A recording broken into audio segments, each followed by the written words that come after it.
Hey everyone and welcome. Have you ever imagined controlling things just with your thoughts? I mean, changing the channel on your TV just by thinking about it? It sounds like science fiction, right? It totally does. But that future might be closer than we think because of something called brain-computer interfaces. BCIs for short. Yep, BCIs. And what's really cool is they aren't just about us giving commands to machines anymore. Now we're talking about two-way communication, Oh, wow. where machines can actually send info back to our brains. It's like a conversation with your computer. Exactly, like a mind meld with technology. So wild. And that's exactly what we're diving deep into today, these mind-blowing two-way adaptive BCIs. We've got some really cool articles about how they're going to change everything. From healthcare to gaming. Oh, yeah. And we even have a report on a totally groundbreaking new BCI. Developed by researchers in China. Very cool. So to kick things off, can you tell us about this new BCI? So this Chinese team, they've created a two-way adaptive BCI that's 100 times more efficient. Wow, 100 times. And uses 1,000 times less energy than traditional BCIs. That's incredible. What's the secret sauce? How did they achieve that? It's all thanks to this tiny little component. It's called a Memristor. Okay, a Memristor. That sounds pretty futuristic. It kind of is. What exactly is it? Break it down for us. All right. Imagine like a light switch that remembers how bright the light was Okay. the last time you turned it on. Interesting. That's kind of what a memristor does, but with electricity. So it remembers, what, the electrical charge? Exactly. It remembers the amount of charge that has passed through it. And that allows for super efficient processing of brain signals. Huh.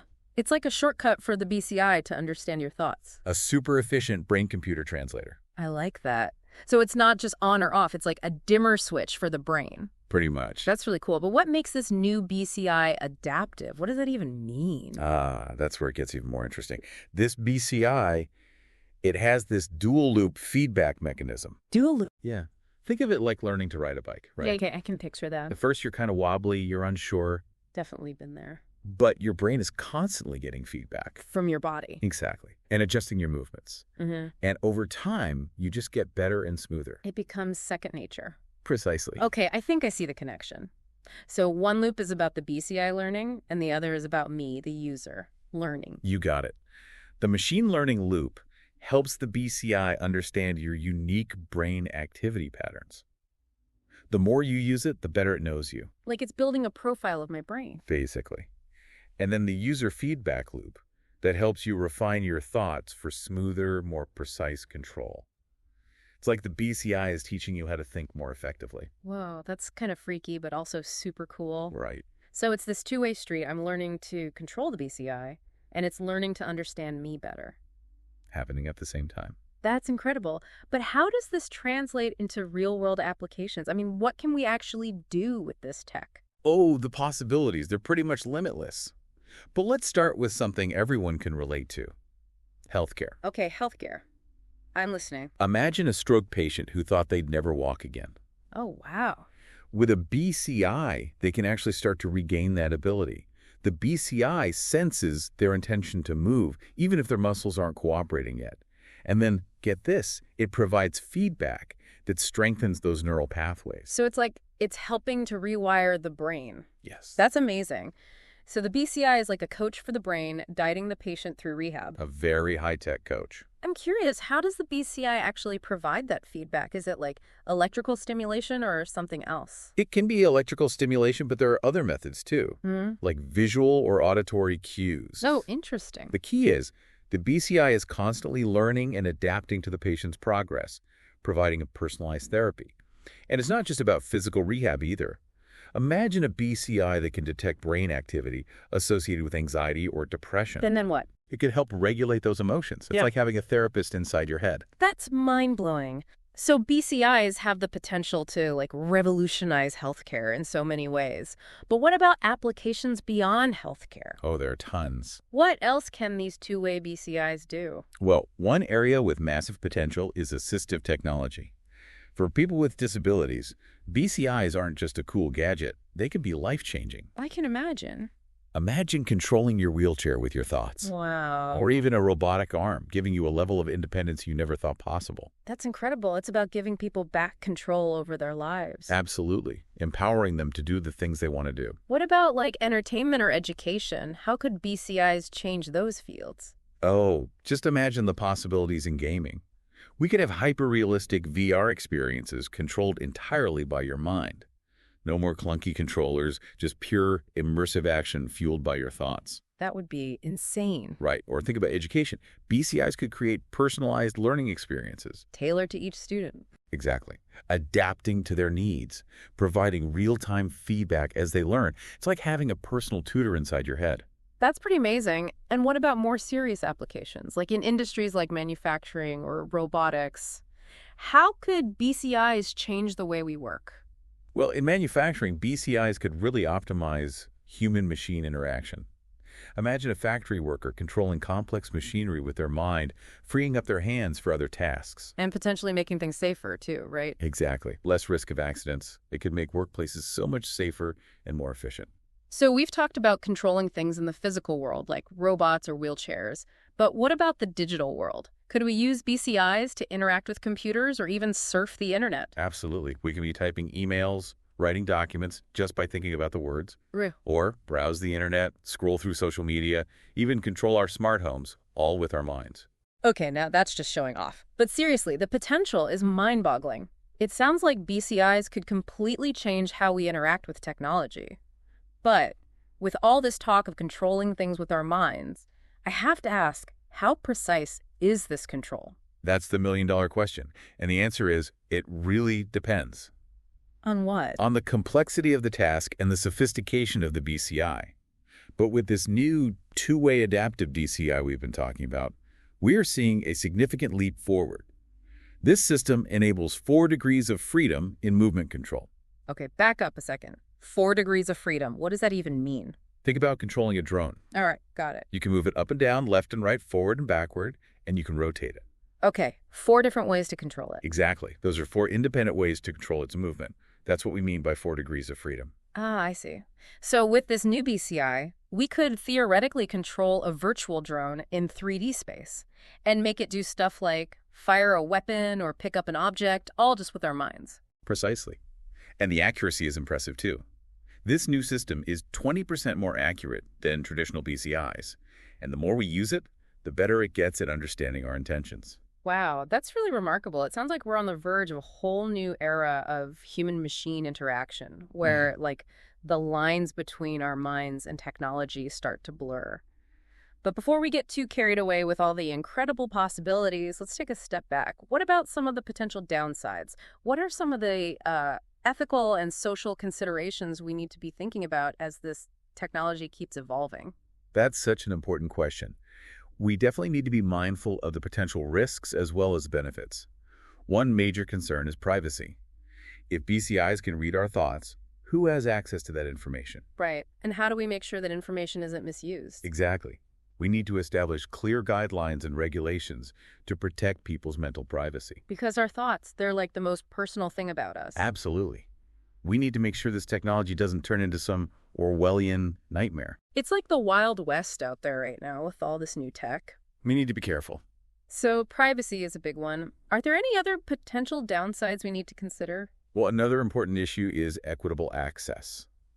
Will everyone have access to this technology, or will it just be for the wealthy? Oh, that's a really good point. We need to make sure that BCI technology is developed and distributed fairly, so it benefits everyone, not just a select few. Otherwise, we'll just end up with even more inequality. A digital divide within society. Okay, so we've covered a lot of ground in this first part of our deep dive. We've talked about what BCIs are, how these new two-way adaptive BCIs work, and some of the potential benefits and risks. It's a lot to take in. It really is. But there's still so much more to explore. Oh yeah, we've only just scratched the surface. So in the next part of our deep dive, we're going to zoom in on specific applications, starting with healthcare and rehabilitation. We'll explore how BCIs are helping people regain mobility after stroke or injury, how they're being used to treat mental health conditions. and how they're giving people with disabilities new levels of independence and control over their lives. It's going to be fascinating. So buckle up, listeners. We're about to embark on an incredible journey into the world of brain-computer interfaces and discover how they're shaping the future of healthcare. Stay tuned. Welcome back, everyone, to our deep dive into the world of two-way adaptive BCIs. Last time, we really dug into how these incredible devices work. We even touched on their mind-blowing potential. Pretty exciting stuff. Totally. Yeah. So now let's zero in on a specific area where BCIs are already making a huge difference: healthcare and rehabilitation. Yeah, this is really where we see the impact of BCIs. Like, they're really transformative. We've seen just remarkable progress using BCIs to help people regain mobility after, say, a stroke or an injury. Do you remember those videos of people using their thoughts to control robotic arms? Oh, yeah, I remember those. They were just, incredible. I know, right? And it's not just science fiction anymore. This is happening right now. That's so cool. I am curious, though, how are these new two-way adaptive BCIs taking things even further? What's the difference between these and that older BCI tech? Okay, well, with these new two-way BCIs, the communication between the brain and the device is so much more richer and dynamic. Richer and more dynamic. Okay. It's not just about sending commands anymore. It's about receiving feedback, too. Oh, interesting. Imagine a stroke survivor who's trying to move their paralyzed arm. Well, with a two-way BCI, they can actually, get this, feel the intended movement. Whoa, really? Even if their muscles aren't, fully cooperating yet. So instead of just seeing the robotic arm move, they can actually sense their own arm moving. Exactly. That's wild. How does that even work? Well, the BCI, it can actually deliver this sensory feedback in a few ways. Sometimes it's through electrical stimulation of the nerves, which creates a tingling or a pressure sensation. Or it could be through visual or auditory cues. Oh. That correspond to the intended movement. So it's tricking the brain into thinking the paralyzed limb is moving, even if it physically can't yet. Yeah, it's pretty amazing. That's fascinating. Okay, but how does that actually help with rehab? So by providing this sensory feedback, Yeah. the BCI is helping to strengthen the neural pathways between the brain and the affected limb. So rewiring the brain. Exactly. Teaching it to reconnect with those muscles. To regain control. So it's not just bypassing the injury, it's actually helping the brain heal. You got it. That's amazing. Can you give us an example? How would this work in a real life situation? Okay, so imagine a patient who has lost the ability to walk because of a spinal cord injury. Okay. With a BCI controlled exoskeleton, they can start to relearn the walking motion. The BCI, it detects their intention to move their legs, even if, those signals aren't reaching their muscles yet. And then the exoskeleton, that helps them physically execute the movement. And at the same time, the BCI, it's providing that sensory feedback to their brain, which, reinforces those neural connections. So it's the BCI and the exoskeleton are working as a team to retrain the brain and the body to walk again. Yeah, that's a great way to put it. Like a high-tech personal trainer for the nervous system. I like that. Are there any other examples of how BCIs are being used in rehabilitation? Oh, yeah, definitely. So BCIs are showing really promising results helping people with traumatic brain injuries. Really? To help them regain cognitive function.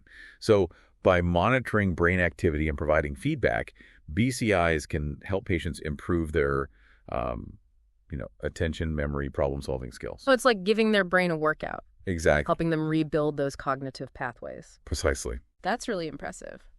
What about applications for mental health? Can BCIs help people with, say, anxiety or depression? That's that's a rapidly developing area of research. Okay. But the initial results are so promising. That's great. Imagine a BCI that can detect those brain activity patterns associated with anxiety. Racing thoughts, increased heart rate. Exactly. And then the BCI could provide feedback, calming music, breathing exercises, to help regulate their emotions. So it's biofeedback, but way more high tech. Totally. It's like having a therapist on call 24/7. That's amazing. Could BCIs also be used to treat more serious conditions like schizophrenia or bipolar disorder?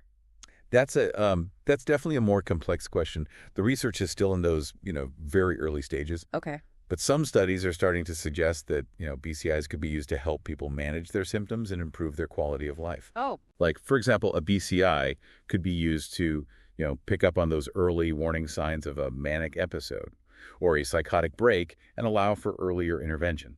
potentially preventing a full-blown crisis. That's a very hopeful thought.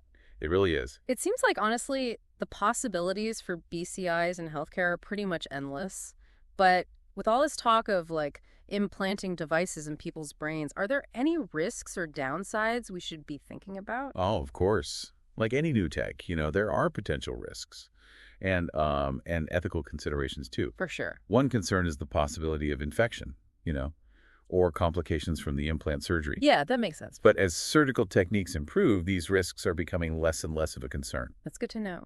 What about the potential for misuse? Like, what's to stop someone from hacking into a BCI and controlling someone else's thoughts or actions? I mean, that's a totally valid concern. And it's definitely something researchers are taking seriously. They're like building in all sorts of robust security measures to prevent that kind of unauthorized access and manipulation. So cybersecurity for the brain, that's going to be a big thing. Huge. And, another ethical question is, what about the implications of reading people's thoughts? Oh, yeah, that's a tricky one. Like, could this be used for lie detection, interrogation? Right. That's a bit scary. Definitely a conversation we need to have as a society. But, currently, BCIs are really focused on those therapeutic applications. Okay. And there are strict ethical guidelines in place to protect people's privacy and autonomy. But as this technology becomes more sophisticated, we need to keep having open and honest discussions about all this. To make sure it's used responsibly. Exactly. Well, it's clear that even with those concerns, BCIs hold immense promise for, like, changing healthcare and improving lives. It really is amazing to think about all the possibilities. But for now, let's shift our focus from healthcare to another really important area where BCIs are going to have a massive impact. Okay, with that. Assistive technologies. We're going to explore how BCIs are empowering people with disabilities to live more independently and have more fulfilling lives. Stay tuned for the final part of our deep dive into this incredible world of brain-computer interfaces.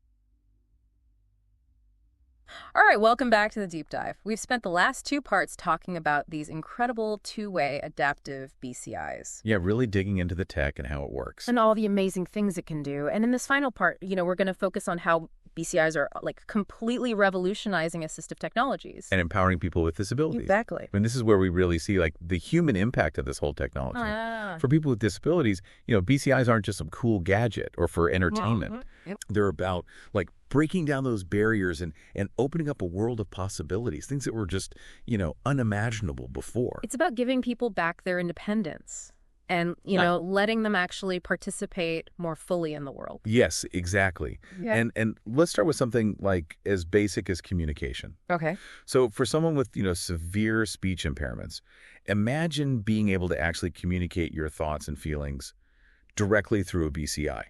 Wow. You just bypass the need for physical speech or writing altogether. I have seen some videos of people using BCIs to, like, type words on a screen just by thinking. Right. It's mind-blowing. It's incredible. And that's just the start. As this technology gets better, we're moving towards BCIs that can translate brain activity directly into spoken words. So someone who's lost their voice could literally speak again. Think about it, giving someone back their voice, their ability to connect with people on a deeper level. Yeah. Is amazing. That would be, like, truly life-changing. What other ways are BCIs helping people with those, communication challenges? Well, imagine someone with locked-in syndrome, Okay. completely unable to move or speak. Yeah.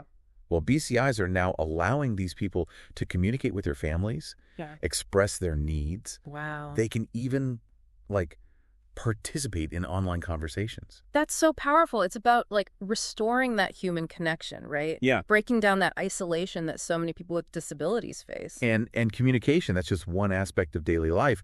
What about physical mobility? How are BCIs helping people, get around and interact with their environment? Yeah, that's a great point. Think about someone who uses a wheelchair. BCIs can now allow them to control their wheelchair with their thoughts. They can navigate their environment with so much more freedom and precision. Wow, that's amazing.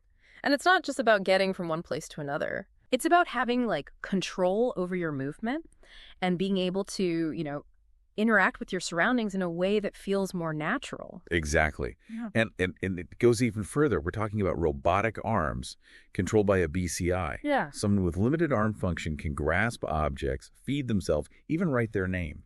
That's just incredible. So it's like restoring people's ability to do everyday things. Yeah, giving them back their independence. It's amazing. And we're not just talking about like basic functions either. Yeah. Imagine a paralyzed artist, using a BCI-controlled robotic arm to paint, to sculpt, to create music. Wow. It's about unlocking that creativity. Pushing the boundaries of what's possible. Yes. And showing that disability doesn't have to limit, human potential. Exactly. Are there any other applications in, assistive tech that you're like really excited about? One area I'm really excited about is the whole development of sensory prosthetics. Sensory prosthetics, okay. So we've been talking about BCIs restoring movement, Right. but imagine a prosthetic limb that can also restore the sense of touch. Whoa. Like someone with a prosthetic hand could actually feel the texture of an object or the warmth of another person's hand. That's mind-blowing. Yeah. How does that work? So sensors in the prosthetic, they would send these signals to the BCI, which would then stimulate those areas in the brain. And that creates the sensation of touch. So it's like the BCI is acting as a bridge between like the physical world and the brain. Exactly. Yeah. It's still, early research. Yeah.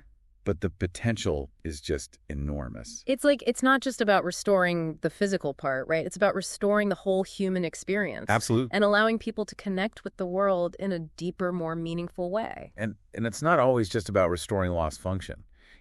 BCIs can also be used to enhance existing abilities, to allow people to do things they never thought possible. Oh, can you give me an example of that? Sure.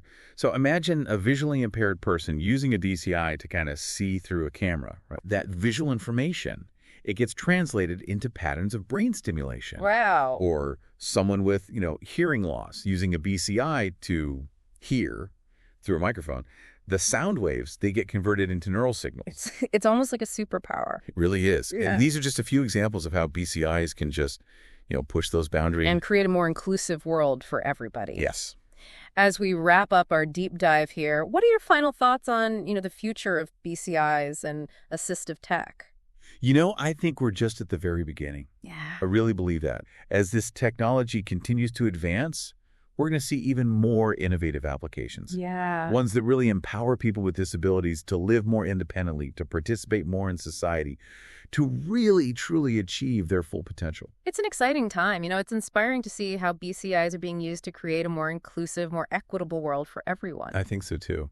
Well, thank you so much for joining us on this deep dive into the world of brain-computer interfaces. It's been a pleasure. We hope you've enjoyed the journey as much as we have. Until next time, keep those minds curious and stay tuned for more fascinating explorations.